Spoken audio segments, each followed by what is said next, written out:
Welcome to Beyond the Pulpit, exploring the life and ministry of Walnut Creek Church downtown. This podcast is a ministry of the pastors of Walnut Creek downtown for our members and regular attenders. To learn more, please visit walnutcreekchurch.org/downtown or join us on Sunday mornings at 8, 9:15, or 10:45 a.m. at 323 East Locust Street in downtown Des Moines. Well, all right. Welcome to Beyond the Pulpit. My name is Derek Wadley, and I'm joined here by Luke Hookey. Say hi, Luke. Hey, guys. And Dan Rude is actually out of town in upstate New York doing some baseball stuff with his kids this week. So we actually had to call in two ringers to take his spot. We're joined by Bob Joy, pastor at Walnut Creek Downtown, leader of our care ministry. Say hi, Bob. Hey, Derek. And we're joined by Eric Semjanow, pastoral resident, director of DMAC Campus Fellowship. Say hi, Eric. Hey, guys. And we're actually not here to talk about the care team. We're not here to talk about the pastoral residency or DMAC. We're here to talk about the Southern Baptist Convention annual meeting, which was last week in majestic Indianapolis, Indiana. Ooh, majestic. The Paris of the Midwest, some might say. Yes. Who says that? The city designers, based on how they designed it and all their little monuments, they just built a giant Eiffel Tower outside the convention center. So they're building a statue to Caitlin Clark, too. I think. I think that was the 100-foot poster on the building. That's right. That's right. But yeah, so the four of us were actually at the SBC annual meeting last week. And I think that the first question that might be coming to a lot of people's mind is, why in the world were you guys at the Southern Baptist Convention annual? Why did we go to that? Well, we drew the short end of the stick, I think is what it was. We drew straws, right? And we just, got forced to go. That's right. We love it. We have nothing else. Okay, I love it. Bob does. Bob loves it. No, we went to the SBC annual meeting because we are a part of the Southern Baptist denomination. As you might know or remember that we joined the SBC, I believe, in the summer of 2020. And so for the last 4 years or so, we have been going to the annual meetings to have our voice heard, to be a part of the process and voting in amendments and resolutions and just participating in the denomination that we now belong to. Yeah. Yep. And so that was a little bit of a process to decide how we were doing that. We were associated with the Great Commission Association of Churches, and for just a variety of reasons, Great Commission was kind of done as an association, and we decided we were going to kind of look into what we were going to do. And Bob and Luke, you were actually a part of that group that went and did the search. So what was that process like for you guys, and kind of why did we land with the Southern Baptists? Yeah, there were a handful of us that checked into various other possible denominations. There was kind of 4 areas of criteria we were looking for. We were looking for doctrine, of course, that we would be consistent on that, mission and methodology, but how they go about it, relationships, what other churches, SBC churches are in the area, and then lastly is resources. What could be provided to us, and then what would we be giving our money toward? Yeah, that's right. So those are kind of the 4 criteria that we were looking for. Yep. Great. Yeah. We decided, as we went through that process, we looked at a number of denominations, and the SBC seemed to really line up with what we were looking for, match that criteria. And I think, even particularly relationships, there's a lot more churches, SBC churches in the area. Some of the denominations we were looking at, there weren't other churches within a few hours of us. So we wanted to be able to partner more, and this allows us even to have more overlap and partnership with other churches in the Des Moines area, which is exciting. And locally, we're part of the Baptist Convention of Iowa. And that has, I think, been really the sweet spot, and where we've built a lot of the really excellent relationships with some of the churches, like younger churches that are just getting going. And it really seems like the SBC, the way that we have historically thought about planting churches and sending missionaries, the resources and the alignment there has been excellent. And so, maybe sometime we can get into that later with pastoral resident Eric Semjanow, but maybe not today. Maybe. No, that's a different conversation. That is a different conversation. There's going to be enough rabbit trails here, I'm sure. All right. So we went to this meeting, and this meeting is not like a conference. So when I talked to a lot of people and said, I'm going to Indy for the SBC meeting, they'd be like, oh yeah, it's like a conference, right? And I was like, no. Not at all. What people had in their mind was like a gospel coalition, or if you remember Faith Walkers, or something where it's like, like lots of music and then messages and breakout sessions. And it's like, it is lots of teaching. It's not that. It's not that at all. There was some music and there was some message. There were some messages. There's a little bit. That's not the bulk of it. But that was not the lion's share of what we were doing. That's not the thrust of why we're there or what's going on. It is one of us. And so, Bob, you actually, in a past life, come from a more kind of really like a business oriented type of world. And so this type of meeting was kind of right up your alley. Whenever we go, Bob is like the first up. He's ready to go, wants to be first in the doors, wants to leave as late as possible. He loves the business of it all. And so, Bob, can you kind of explain to us what it is that we're doing at these meetings so I can make sure that I've understood what I've done the last 3 years? Yeah. We all have our things we geek out on, guys, and God help me, this is one of them. God. Combination of having done business meetings for 20 years and conventions and things like that, and then raised in political world where all sorts of political conventions, the whole idea of resolutions and amendments and call to questions and those things I really just kind of like. So, what this is about is you get 10,000 plus messengers from I don't know how many different congregations across the country that come together and decide, well, what do we want to be known for? What do we want to support? What do we not want to support? And there's dozens and dozens of resolutions or, proposals put forth to the group that can be addressed or not be addressed. And then you have all the different commissions and the committees that report out on their work for the year. And the body of messengers there get to decide, do we like what you did or we don't like what you did? Mm-hmm. And sometimes it can really get into weeds. Like, I want to do an amendment and I want to do an amendment to the amendment. And then I'm tired of talking. So we're going to call the question. And it's kind of fun. Sometimes it gets a little deep, but yeah, I like it. Sometimes you're trying to figure out exactly what are we amending? What are we voting on? What are we voting on right now? Right. Oh, we're only talking about the amendment to the amendment of the original amendment, including the president. He doesn't even know what's going on. That's right. So that's why his parliamentarians standing behind him the whole time.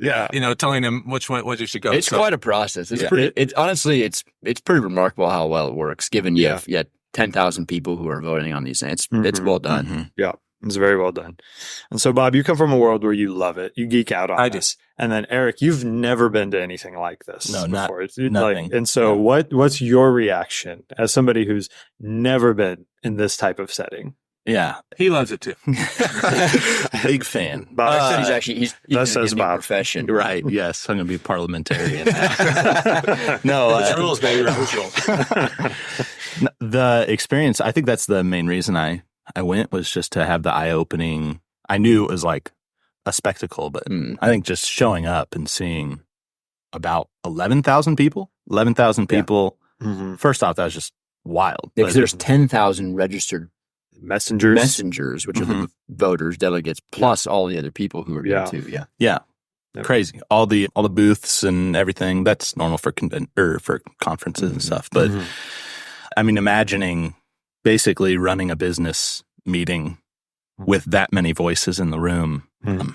And things move pretty slow. But don't say. I mean, it was a cool thing. Oh yeah. A lot of that. The Southern Brothers and the draw. Yeah, it's going to have to be First Baptist Church. When you listen to that podcast at 1.5 or 1.25 speed, and you go to Southern Baptist, it feels like it's a 0.5 speed. Yeah, that's right. It's like I love Dr. Albert Mohler more than just about anybody. Yeah. But then hearing him speak in person versus my 2x speed on the podcast is a very different experience. Although he still speaks fast. He does speak fast. Yeah. Sorry, Eric. Go ahead. Yeah. Well, I mean, I guess just my whole experience with it was a really cool thing to think how much thought goes into landing where all these churches, like how much goes into having actual unity across a whole, thousands of churches. That's oh, this is what it takes in order to actually be on the same page and stand together.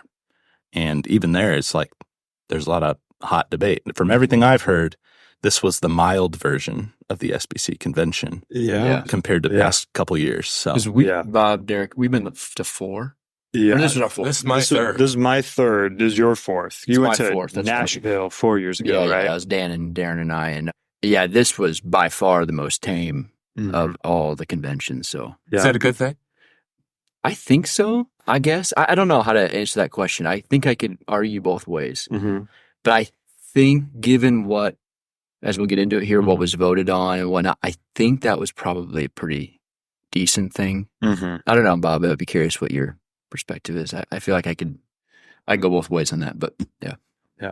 Yeah, I think so. For the listener, Bob silently shrugged his shoulders. It's nice to have a little spice. Good to have a little spice. Yeah. So what you're not I will seeing say here, from that perspective, it is just a little bit boring. Right. See, there you go. Previous The years, day- I mean, yeah. previous years, you're like, Hey, I mean, you there's said people it. talking out of turn, and it was. I mean, at some points, probably rightfully people were corrected, but at least Yeah. it shook things up. I'm like talking to Eric, this is so different from so different, previous years. Yeah. Like it was way more chill. Yeah. And I think part of it is because Mhm. much of what we were voting on, though there's some Mhm. excitement and a little bit of buzz, it was pretty chill. Pretty straightforward straightforward. business. I think that a lot of the issues that came up, this was the third year in a row that some of it had Yeah, come that's up. right, and yeah. so like People were, the talking a excitement lot. was kind of lower. And I think that if you trace the kind of even just the attendance of messengers, 3 years ago was in Anaheim, California, which I know when you think Southern Baptists, you think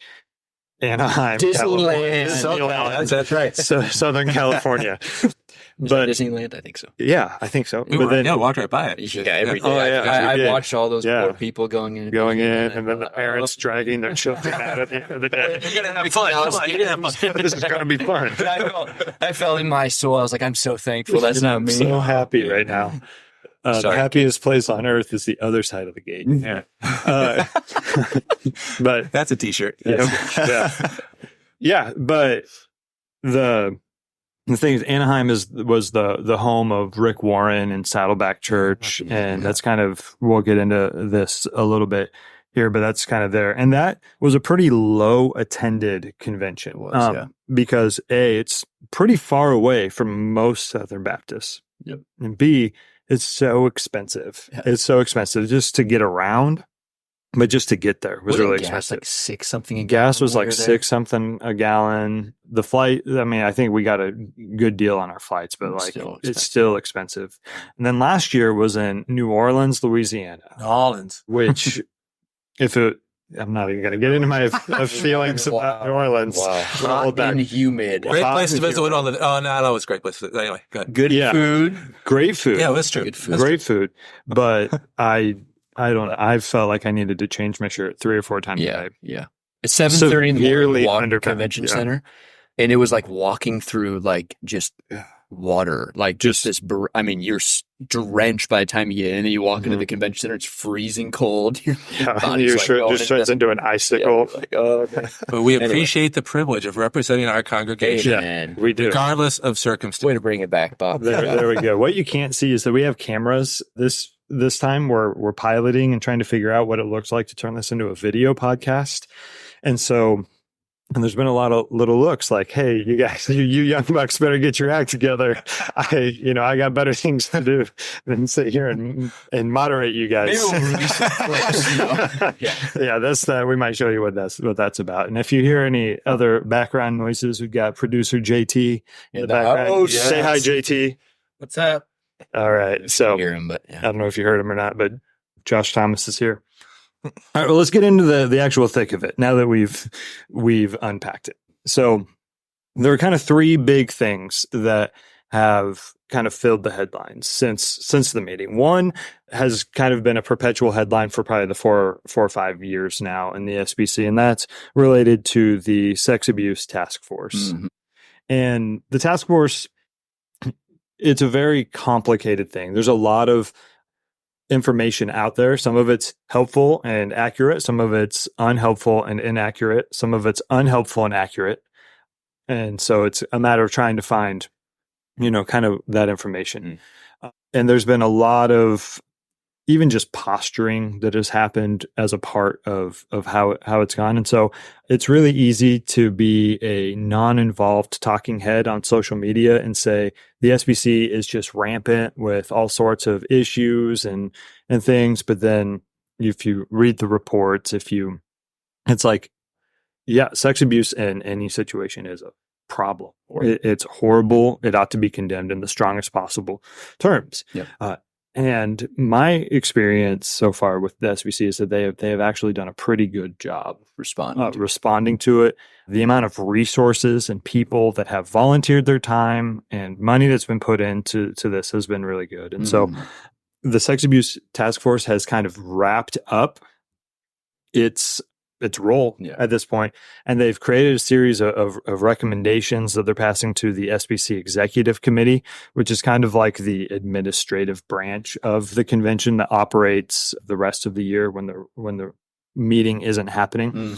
And so I don't know that we really have a whole lot more to share on that front. There's recommendations that have been passed, but Bob, Eric. Well, yeah, the Abuse Reform and Implementation Task Force, ARITF, referred to now as the task force, basically brought three things up in their recommendation one. It said the first was the expansion of a ministry toolkit, which they wanted to make resources available to congregations. And of course, I think everybody's supportive of that. The second thing was the establishment of the Ministry Check website. And there's been a fair amount of controversy over that about who would be on that, would be included. Correct me, guys, but it seems like they're making it clear that there had to be a conviction or a civil suit found to make it on there. And there's maybe like 100 folks that are thinking might be on there, but that's not live yet. That's my understanding. Yeah. Correct. Is that right? Yeah. So that was the second thing. But the third thing is the creation of a permanent home for abuse prevention and response. And then it seems like in their second recommendation, they were urging the executive committee to basically complete this work and provide the structure. It seems like the task force thinks they've kind of come to the end of what they can do, and they're handing it off to the executive committee, was how I recall that. Yep. It's a group of volunteers on the task force. They're not getting paid. They're not getting paid. They poured a lot of time into it. And one of the things that was kind of the most eye-opening to me was that, on the surface it says there are critics of the task force that have said, oh, they just got like millions and millions of dollars that they just got to spend willy-nilly, and what do they have to show for it? But then they explain the process of how they go about getting the money, and it seemed like it was just a ton of work to get them to like reimburse like a cup of coffee, let alone anything meaningful or significant. So I think that the direction it's going is good. We'll have to see next year what the executive committee reports back with in terms of what they plan on doing. Yep. The second thing, one of the two main headlines that are coming out has to do with a resolution on IVF. And so the actual resolution that came up this year was called On the Ethical Realities of Reproductive Technologies and the Dignity of the Human Embryo. The dignity of the human embryo. And so this resolution was written by Albert Mohler and Andrew Walker. And what they were wanting to do was call to the attention of the messengers of the Southern Baptist Convention and members of Southern Baptist churches that there are some real ethical questions, challenges that need to be wrestled with when it comes to reproductive technology in the same way that we wrestle with them when it comes to abortion. And so do you guys want to speak at all to kind of what you've taken from reading the resolution or speaking with anybody on that? Well, I think the resolution passed. Right. Yes. So I think that's good. I think Al Mohler and Andrew Walker, if you remember, Andrew Walker was here for our conference on sex gender back in the fall. And so their hope, again, is like to draw attention to the ethical challenges of in vitro fertilization. And we want to remember that we are pro-life, right? We believe that every human being is made in the image of God and therefore has dignity, value, and worth. And part of what's happening in the IVF process is that embryos are being made, fertilized. Eggs are being fertilized, embryos. In other words, human beings are Created. being created. Yeah. And so an embryo is a fertilized egg, and therefore it is a human life. And so there's some challenges when it comes to the in vitro fertilization process and the number of eggs that are fertilized and the number of embryos that are then brought into the world. And so they want to draw attention to the reality of these challenges, and just as Christians that we need to think through these, and we need to think through the ethical realities of technologies like reproductive technologies. And oftentimes technology kind of It outpaces the ethic. Yeah.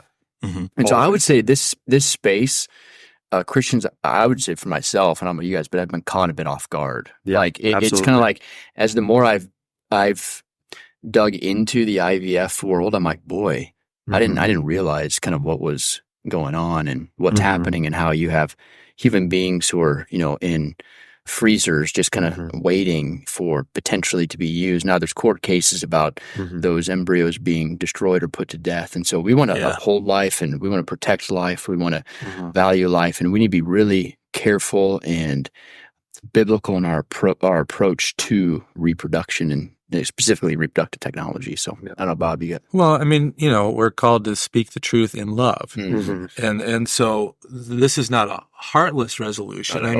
There's part of it that, specifically says we grieve alongside those, that are wrestling with infertility and struggling to conceive. And we affirm their desire to want to have children. And so we recognize, and we all know people that are in this situation. So we don't have a cavalier attitude toward this. And at the same time, we need to recognize what's going on here and begin to address it.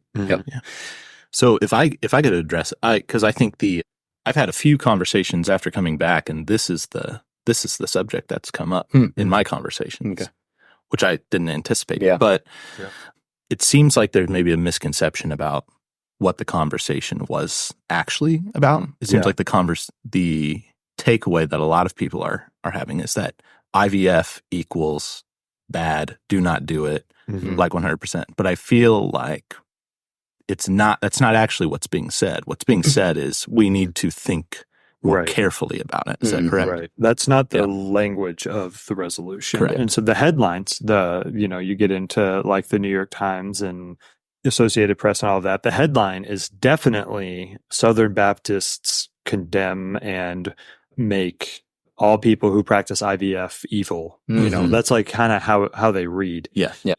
And the articles themselves, the few that I've read, don't actually even include any of the language from the resolution. So, which is crazy. Can I just read this really quick? Here's what the first resolve is. So you have your whereas, and you have the resolves, kind of where you stand.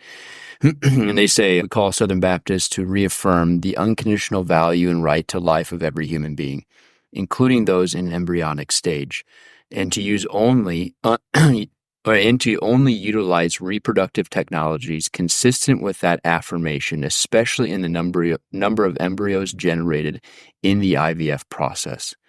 And so we want to be, I don't know how much people know about the IVF world. I've done some more research just in regards, but there can be sometimes many eggs produced. And oftentimes there are, because of the process and the expense and all these things. And then you put those eggs on ice, the ones that you don't implant. And so now you have children who are on ice. That's a big problem. And so we want to affirm the desire to have kids. And we want to, again, as Bob said, we want to grieve with those. I mean, there are plenty of couples in our church and people I know personally who are unable to get pregnant and struggling with that reality. But we also want to be very wise and ethical in how we go about. Just because God values life and children are a gift doesn't mean every way in which children are produced is equally right. And so the further that we get away from the further we get away from reproduction as husband and wife having physical sex together, the more gray area there is. And so the more questions there become, and we want to do a good job of stewarding these technologies and whatnot. So I think there's more we could probably dig into. But the point isn't to get into all that right now, but just to address kind of, hey, this has been coming out. And so we thought it'd be good to just give a little time to it. And like those that have talked to Eric, good job having a conversation with somebody. Exactly. Like that's a big deal. That is big deal. To actually have a conversation with somebody about it. And so just find us, talk to us, email us, find us at church.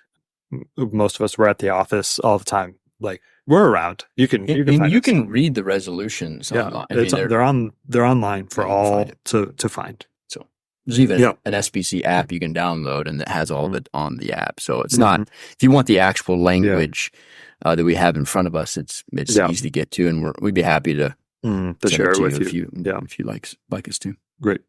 Yeah. So there's that one, and then there was an amendment to the Constitution of the Southern Baptist Convention. So there are kind of two governing documents for the Southern Baptist Convention. First is the Baptist Faith and Message. Man, Woofty. Tongue twister. And the most recent version is 2000. So that is the convention operates on Baptist Faith and Message, or BF&M 2000.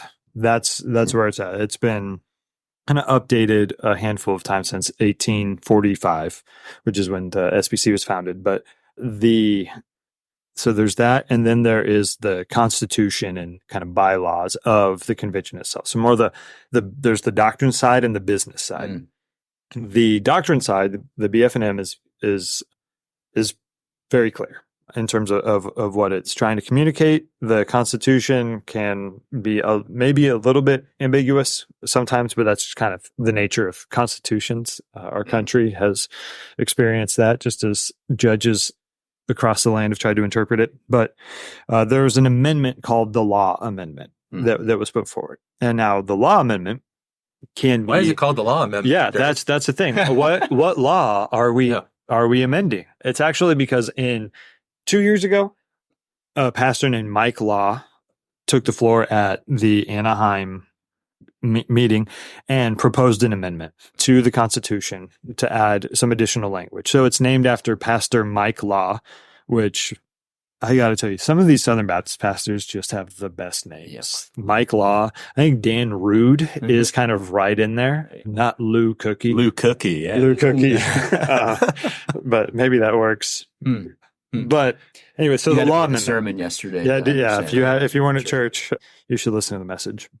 But the law amendment has to do with who can hold the office and role of pastor. And so the BF&M is very clear that the office and role of pastor is for men as qualified by Scripture. Yeah, let me just read it real quick. It says, it's two scriptural offices that are okay, we're starting over again here. And I'm reading between, this is point 6 of the BF&M. In such a congregation, each member is responsible and accountable to Christ as Lord. Its two scriptural offices are that of pastor, elder, overseer, so that's one office, and deacon. While both men and women are gifted for service in the church, the office of pastor, elder, overseer, again one, is limited to men as qualified by Scripture. Yep. So that's what it said. Yeah, that's the doctrinal statement of the Southern Baptist Convention. So that's pretty clear. It's pretty clear. It says men as qualified by Scripture. But apparently not clear enough. But apparently, according to, there's a committee that asked for clarity because they base their decisions on who is in friendly cooperation, which is what the SBC says for a church that's in good standing. They base that off of the Constitution more than they do the BF&M. And so Mike Law put forward an amendment. And Bob, I think you actually have the language of the amendment right in front of you. Yeah, it's very short and to the point. It says, affirms, appoints, or employs only men as any kind of pastor or elder as qualified by Scripture. I'll read it again. Affirms, appoints, or employs only men as any kind of pastor or elder as qualified by Scripture. Yeah. So it's interesting kind of how we got here. In the 80s, there's kind of a question like, hey, it seems like a few churches are kind of doing this. Right. And then people were like, well, it's just a few. It's okay. But then in the SBC. In the SBC. It's just a few. It's going to be okay. We have a mechanism to deal with it. Yeah. But then 20 years earlier, the Methodists said the same thing. What? I'm sorry. What are you saying, Derek? I'm saying that we're going the way of the Methodists. I'm saying that I want to avoid going the way of the Methodists. Yeah. Just clarify. Yeah. But fast forward to today, the primary concern is that when Mike Law went forward to make this amendment, there were something like 1,800 female pastors at churches in the Southern Baptist Convention. Yep.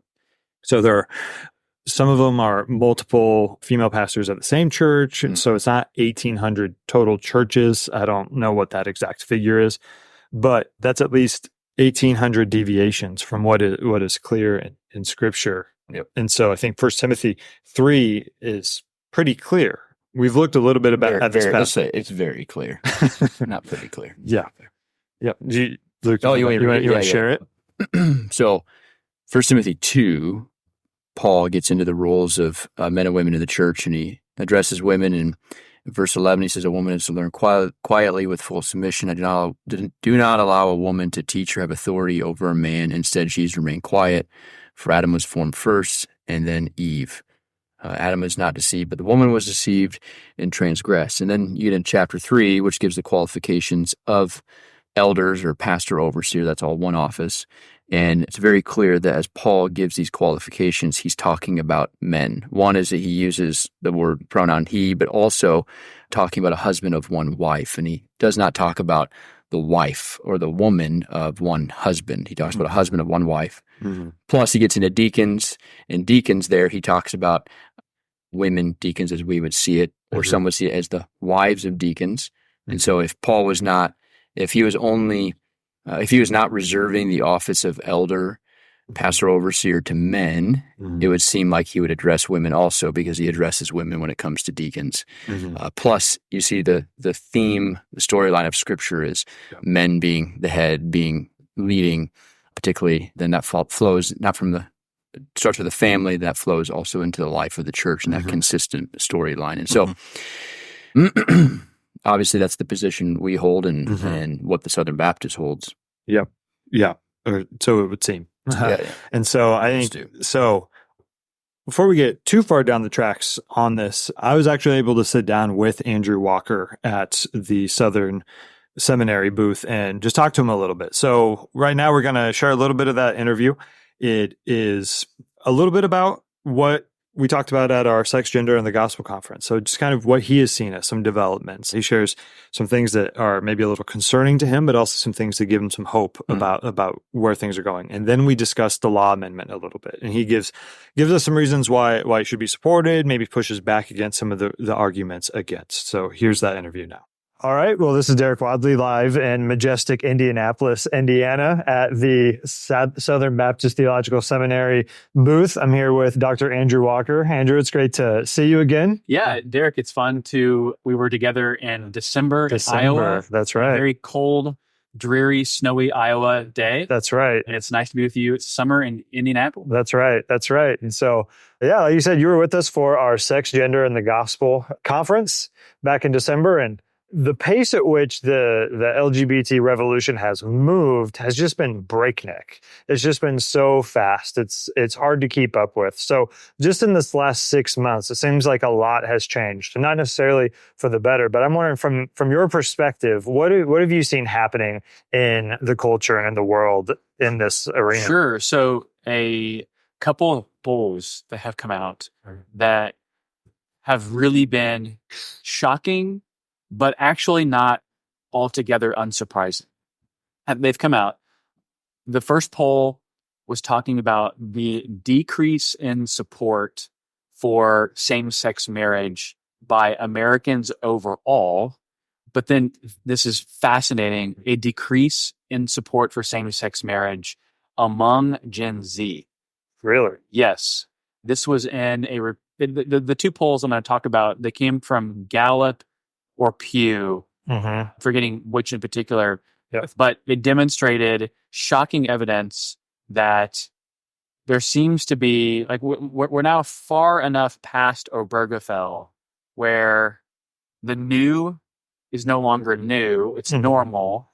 And what was promised to us as just a live and let live, everyone wants the freedom to do what they want in the privacy of their own homes. Right. It hasn't done that. Right. It hasn't stayed there. Right. One of the things I will often say is what began as love is love has ended with here, kid, take these hormones. Right. And I think you understand that on the basis that once you begin to empty out complementarity of the correspondence of male and female sex being necessary for one another, Right. you emptied out that telos, that nature, that purpose to human interaction. Right. What you then do is you empty out the purpose of the human person in their own capacity, which then leads to the transgender issue. Yep. So at root, and this is like, I think about this as an ethics professor, what LGB and T have in common is that they're both attacking the essential nature of human beings, and then human beings as it relates to their procreative ability. Right. Now, I think what I'm getting at here in particular, why Gen Z or why Americans in general might be a little, and let me be very, very clear, they're still overwhelmingly affirming. Right. Okay? Right. It's not as though It didn't go from like 90 to 2. correct. I mean, it has decreased marginally. I think one of the reasons for that is because it hasn't just stayed in this nice zone of equality and liberty. Right. It's moved into this domain of conquer and conquest.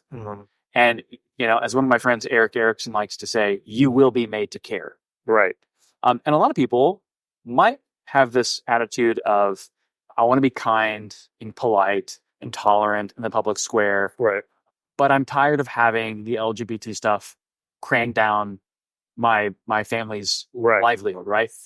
Literally just on June 1st, incidentally, I didn't intend for this to happen. On June 1st, I went to Target at my home in Louisville. Yep. And last year, it was like all out Pride Month at Target. Right. Well, then we had all of the crazy stuff happen last year with like the tuck-friendly underwear. Right. Like, you're targeting kids Right. with this gender ideology. Massive blowback culturally. You had the Budweiser situation. Yep. You're beginning to have what I call the revenge of the normies. Right. Normal moms and dads who are kind of like, you know what? Maybe I can sign up for a degree of respect and civil equality in some sense. And I'm not talking amongst Christians even, but just kind of like the broad American consensus. But it didn't stay there. Right. It got weird. It got very aggressive. Right. So I think that's fascinating. And then literally in the last week, there was a report that came out that said the number of Americans who are beginning to reaffirm that we ought to define gender on the basis of biological sex has increased. Really? Yes. So I think to me, what this is emblematic of is, you can only suppress nature for so long. You can only tell people truths. You can tell people lies for so long until like people are kind of done with it. And nature finds a way to reassert itself. And I think, I think the LGB is probably here for a long time. Right. Cultural. And I say that because Americans basically moralize on kind of raw consequentialism and the harm principle. If it doesn't really harm me, I'm okay with it. That's how most Americans think. I disagree with that, but that's how they moralize. Right. LGB presents as, at the surface level, harmless. Right. Over time, we're going to learn the harmfulness of it as we have more and more kids who are denied the right to a mother and father. Right. The trans issue is altogether fundamentally different because it's more actively in your face and requiring you to affirm things that you don't want to affirm. Right. It requires you to, I said this yesterday to a talk I gave, if you believe in justice, fairness, equality, and you're a progressive and you allow a biological male to obliterate a female in a swimming competition, you actually don't believe in fairness, equality, and liberty and justice. Right. You believe in a secular, incoherent paradigm of that. Right. And for most people, let's be very clear, most people aren't ideologues. Right. Most people are the normies. Right. It actually takes liberalism and ideology to complexify things. Right. The beauty of the Christian storyline is the innate simplicity of it. Like, you remember the movie Kindergarten Cop? Oh, yeah. With Arnold Schwarzenegger? Yep. Hopefully it's okay to say this on a podcast too. Oh, shit. When the little boy raises his hand and says to Arnold Schwarzenegger, boys have penises, girls have vaginas. Right. Like, that's controversial today. That's controversial today. And you basically had what was then a 5-year-old and a kindergarten class stand up and state fact. That's right. My 5-year-old can identify what a man or a woman is much better than a Harvard faculty member. Right. And I think that, again, ideology can only go so far until people stop believing in it. I mean, this is why communism fell. Right. It fell not only because people were miserable under it, but you had to believe lies. Right. About the regime, about the political regime. Right. For it to make sense. And people were just like, I don't believe this. This is not delivering on its promises. This is false. Right. I'm done. Right. And I think, Lord willing, we're beginning to have a little bit of that wash over us as Americans right now. Yeah. Yeah. It seems like what you're hitting on is that at least with Obergefell and the way things were going up until then, the LGB community, they were really looking for not necessarily outright affirmation, but just tolerance. Yes, just right. General tolerance. But then when the transgender revolution has come along, they're looking for all in affirmation. Yeah. And to not affirm is to commit, quote, violence Yeah. against. And so it seems like the language has become so weaponized. And like you said, it's a lie that runs so deep that at this point, it seems like people are just like, I'm not buying into it anymore. I'm done. Right.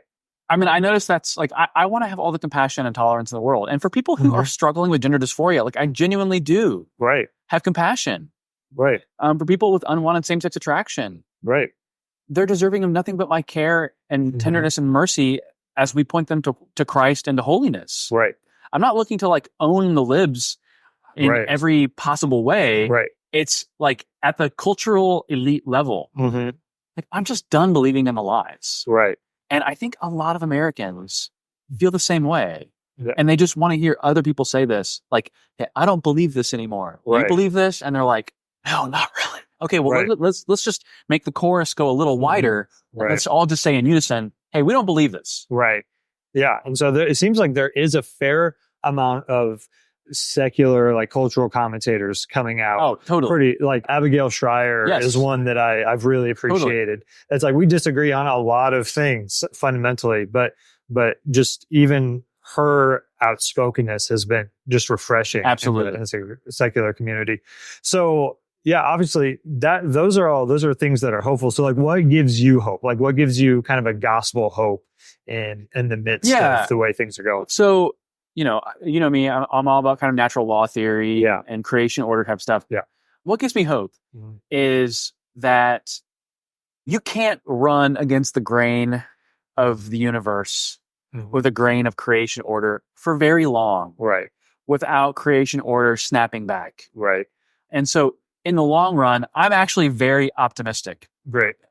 I'm actually going to be working on a book next year where one of the premises of the book is me showing how secular, even progressive data points are reaffirming Christian truths.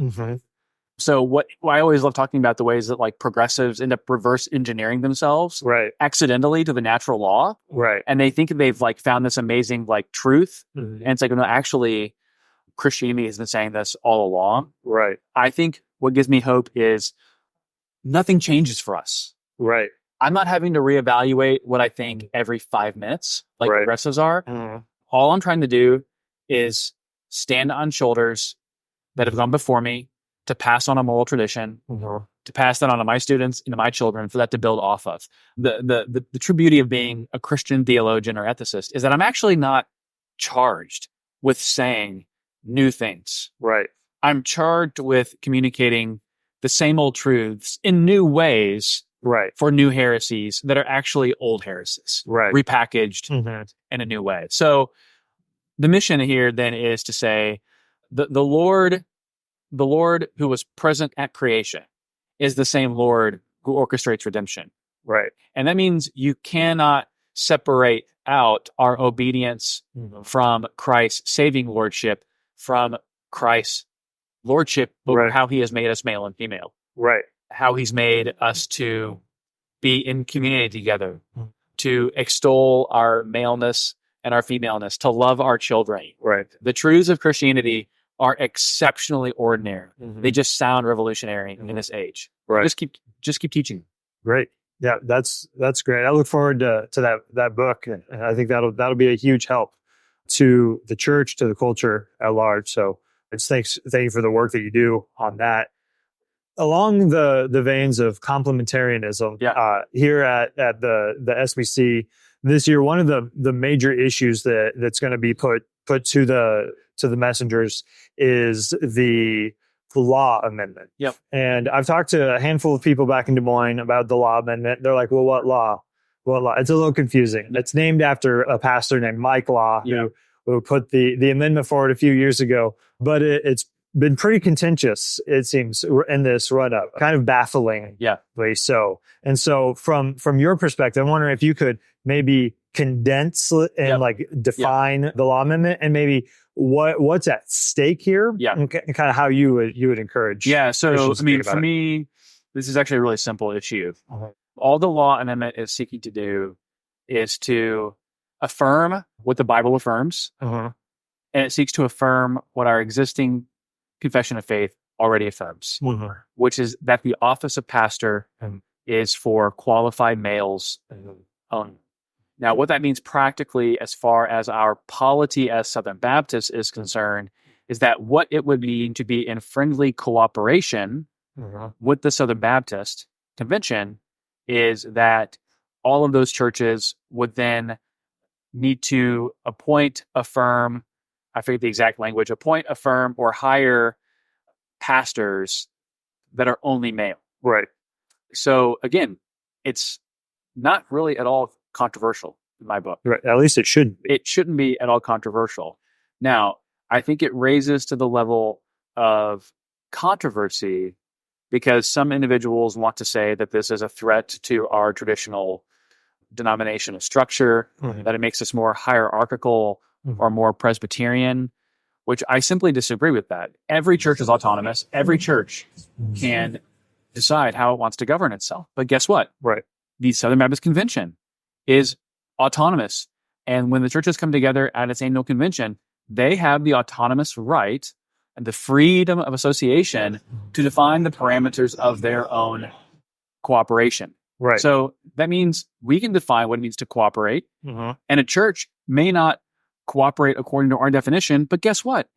That church doesn't have to change its doctrine at all. This is because actually we are protecting autonomy. Right. If you want to have female pastors, you can. We're simply saying that you will then not be able to seat messengers at the convention, which is where the voting power is, right, when it comes time to making decisions on behalf of the Southern Baptist Convention, because we think that you are outside those grounds of friendly cooperation. Right. So I think that this is necessary because I think we have seen some very imprecise, unclear arguments made by individuals who have wanted to inject some ambiguity or decrease the significance of this issue within the convention. And I think that we should pass the law amendment because it is pedagogical and helping us to understand God's creation order, not just in the Bible, but God's creation order as it relates to church offices. And that, you know, the exact point where the culture is attacking the church is on the issue of anthropology and on the questions of gender. What a great time right now for us to simply do the most uncontroversial thing, right, which is to affirm what the Bible affirms, right, and to affirm what our confession of faith already affirms. Right. I understand some churches might be a little bit loosey-goosey on their titling. Okay, this is my invitation for you, on your own free will, to rethink your titling. I am not seeking to drive any church out of the Southern Baptist Convention. Right. I am seeking for as much clarity and obedience to Scripture as we can get as a convention. Right. So I would invite critics of the law amendment to have some honest self-assessment and to ask, are we properly titling within our church? Right. Reevaluate, are we operating within a healthy ecclesiology? Right. Yeah. And that makes sense to me. I think that some of the pushback has been a little bit confusing in that the argument for we're lowering the autonomy of the local church, which, not true at all. Which is not true. The slippery slope into mandating certain forms of like eschatology or things like that, which it doesn't seem like that's a remote Nothing about eschatology, like pre-mill, post-mill, is in our confession of faith. Right. No one's seeking to add it. Right. What is in our faith is that only pastors, only males can be pastors. Right. Exactly. And so it's a simple rearticulation meant to provide more clarity for the credentials committee to determine when a church is brought forward to the credentials committee to evaluate their hiring practices. And I should just say this is ultimately going to fall on the messengers. A church could appeal the credentials committee decision. It then goes to the floor of the committee, the floor of the convention, to either affirm the credentials committee or to overturn the credentials committee's decision. And the convention could overturn the credentials committee. You could have a church that is just, they have a female pastor on staff who's about to retire, who's been there for 18 years, and they say, hey, we're never going to give the title pastor to another female, but we're also not going to go ahead and subtract this from this person now. If that church got brought up before the credentials committee, the credentials committee could say, well, hypothetically, you've already said that you're not going to repeat this. So we don't know if this needs to go to the floor or not. And if it did go to the floor, some messengers might say, hey, this is innocent error. This is not like a church that's dogmatically saying, no, like we're going to have female pastors from here until eternity. That's a whole separate set of conversations. Yeah, I agree. I think one of the other pieces of pushback that I've seen is that some people are concerned that the appeals process, should the law amendment pass, is that it gives each of the potentially offending churches 8 minutes to make an appeal on the floor at the next convention. And so if every identified church right now who would be out of cooperation, were they not to retitle or adjust at all, that potentially opens us up to 6.5 hours next year of just listening to appeals, let alone voting and all of that. So what would you say to like that piece of pushback? I would say that's a fear-mongering tactic. Could it happen? Potentially. I think that if that were to happen in a Southern Baptist Convention at some point in the future, that would last 1 hour. And then everyone would leave the room and we would have no longer meetings that day. So I think this would be an opportunity for churches to say, hey, I don't want 6-hour appeals meetings. Let's get clear on our titling as far as pastors are concerned. But then secondly, I think it also means, and I say this to people on my right flank who I love and respect and agree with on this issue, I don't think that means you need to go punitively seeking out for a search and destroy effort every church that disagrees with you. This needs to be done with a degree of decorum and respect, befitting our polity. This should not be weaponized. And if it is weaponized, I think supporters of the law amendment should express concern about the weaponization of this and call for that to cease. Yep, that certainly doesn't seem to be the spirit. Is that it is a weapon? And I would use whatever platform I have, if you want to call it a platform, to warn against and to criticize the weaponization of this. Great. Yeah, I know that this particular few days is really busy for you, so I want to respect your time, but I do appreciate you sitting down with me. Man. And we look forward to continuing to be able to talk to you about this and anything else that might come up. So thank you again. Absolutely, Derek. Anything I can be of help with, you guys let me know. Awesome. Thank you. All right. Well, thanks again to Andrew Walker for sitting down and having that conversation. I think it's really helpful. I really look forward to kind of the friendship that we've been building with him and kind of his willingness to be a resource to us as a church. And the law amendment did not pass. So we had that conversation probably 12 hours before we actually voted on the law amendment. It did not pass. So it was a supermajority. So Bob, our resident parliamentarian, can you explain what the unofficial parliamentarian of Walnut Creek Church? Yes. Well, it's a high bar, just like a constitutional amendment for our country is a high bar. Pass both houses of Congress, 2/3 of the states, that kind of thing. So to have a amendment to the Constitution of the SBC, you have to have a 2/3 vote in 2 consecutive conventions. It passed overwhelmingly last year, I think 88% or something maybe. And then, so this year, while it got a majority, it was 61%, 61.5%, something like that. That's not 2/3. That's not. And so Big drop. Yeah. So it did not pass. Mm-hmm. Yep. So yeah, there's a big drop. And so it didn't pass. And so the headlines have been a little bit misleading since it didn't pass. And so there's a number of headlines here. The Associated Press said, Southern Baptists reject a proposal to ban churches with women pastors. New York Times, Southern Baptists reject tighter ban on women on pastoral posts. The Tennessean, Southern Baptists ban on women pastors fails in historic vote. There are headlines like this all over the place that are trying to say that there was this rejection, and that it almost sounds like the floodgates are going to open for all of these Southern Baptist churches to start having women as pastors, but that's not really the story. That's not really the story. Well, it does beg the question, though, why was there such a drop in the support from one year to the next, though? Yeah, it does. I think that there's probably a lot of speculating that could be done. It's a lot of speculation here in this podcast? No, I don't know that it's going to be helpful. It's not going to be helpful. Okay. It's not. I'm new here. I don't know. We do only if it's helpful. Okay. Yeah. I think there's some things out there that are speculated about what may have caused the drop and why, because it only missed by 4%. Yeah. So it's not a huge shift, but so I think it's probably better not to speculate because it probably leads into some other things. So I would just say be unnecessarily divisive or anything. But I think the problem with it is that when you look at the headlines, the headline makes it sound like, like the Washington Post, they were, saying that they narrowly reject a ban on women pastors, or, SBC will not add language banning women pastors to Constitution. You're like, well, if you read the BF and M, if you read that, it's very clear already that pastor, elder, overseer is reserved for a man as qualified by Scripture. So it's not that the SBC is changing its position, but that's what it sounds like when you look at some of these headlines, that somehow now the Southern Baptists are open to recognizing women as pastors. And so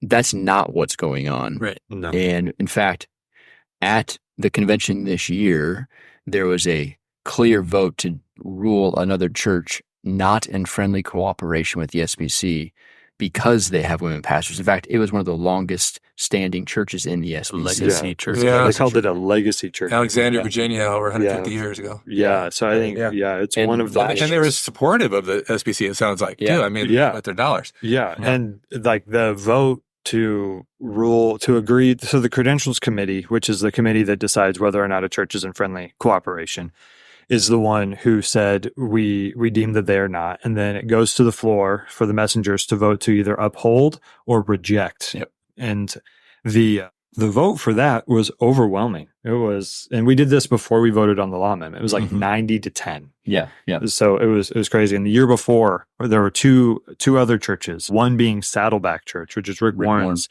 probably the biggest church in the SBC in terms of campuses and number of people that were somehow involved. That was also overwhelming. Yeah, 9-1. 9-1. And so then when it came out that it was like 61%, just, 4 or 5% short of what was needed to pass the law amendment. Yep. I honestly was really surprised at that, because there was 90% support for to agree with these churches not being in cooperation.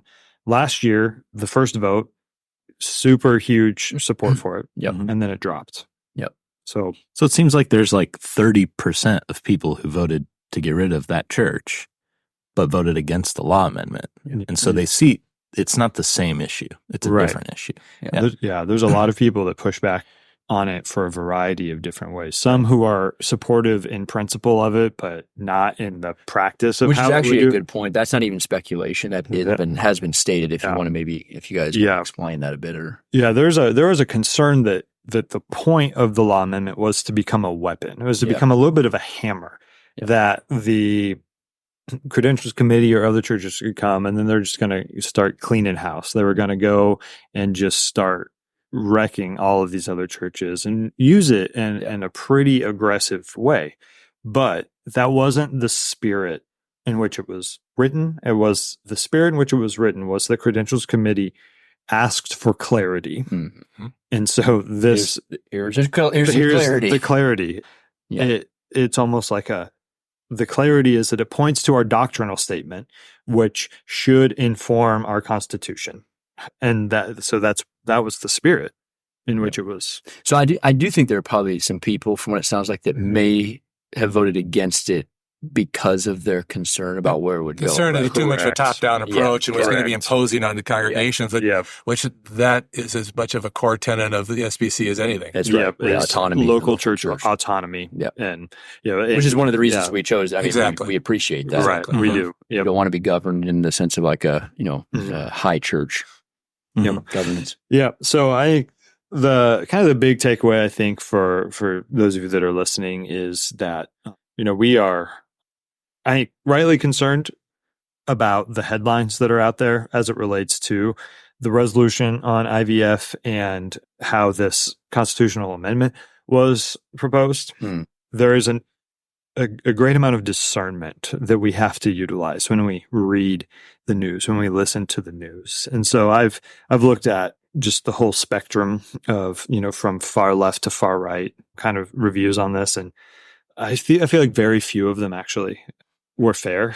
It seems like all of them are trying to outrage every side. Right. Yeah, exactly. That's their objective, right? Give me some clicks. That's what. And or I don't even want to click. I want to, the way a lot of it is written is people feel like they can be totally informed by the headline, but that's just meant to grab your attention and hopefully get you to dive deeper.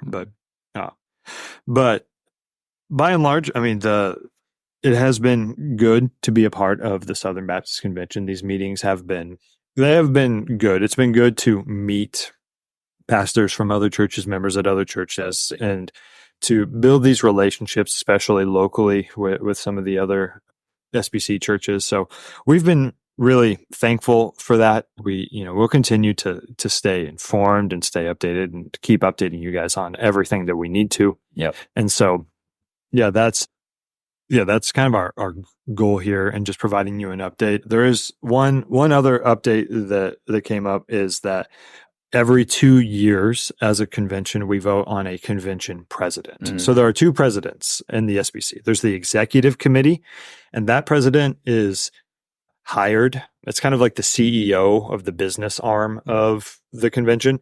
And so there was a search, and a guy named Jeff Orge was hired for that. He was the president of Gateway Seminary. Now he's the president of the executive committee of the SBC. But then we also elected a new convention president. So Bart Barber served the last 2 years, and then we elected a pastor by the name of Clint Presley as pastor, not pastor. He is a pastor. Yes. And where's he a pastor? In North Carolina? Senior pastor of Hickory Grove Baptist Church in Charlotte, North Carolina. Yeah, great. So, and so as I've had some conversations with some other people at the convention as I've listened to him a little bit, and as we talked at the convention, we felt like we could get behind him and support him, and so that's actually who the group of us that went. That's who we voted for, and there were 3 elections. I had to go into a runoff because you have to get over 50% of the vote. 6 candidates. 6 candidates, and then weeded it down to 4, and then round 2 was crazy. There were 3. All within the 30% range. Which is why we love doing this. That's right. Yeah, that's why we're there. So we just were getting ready for there was an election and 2 runoff elections. That's right. 2 runoffs, and so.